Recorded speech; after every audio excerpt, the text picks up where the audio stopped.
AQShning Afg'onistondagi harbiy kuchlari qo'mondoni general Jon Nikolsonning Amerika ovoziga aytishicha, Afg'on hukumati xavfsizlik kuchlarini asosan aholi markazlari atrofida ushlab, natijada ayrim hududlar Tolibon nazoratiga o'tdi.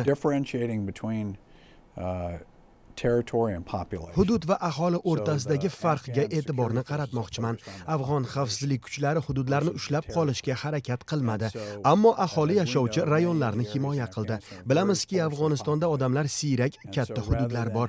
Harbiylarni u yerda ushlab turgandan ko'ra, aholi zichroq yashaydigan rayonlarga safarbar etgan ma'qulroq, deydi general.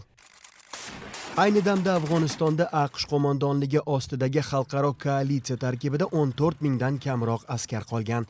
2011-yilda ularning soni 110 mingdan ziyod edi. Afg'on xavfsizlik kuchlari bilan ishlash uchun yana bir necha ming askar kerak, dedi Nikolson. Afg'on harbiy qismlarida maslahatchilar yetishmayapti, deydi u.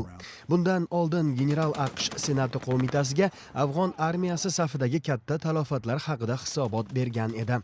Nikolsonga ko'ra, kelasi 4 yilda Afg'oniston harbiy havo kuchlari salohiyatini oshirib, maxsus kuchlari sonini salkam 2 baravar ko'paytirishda yordam berish zarur.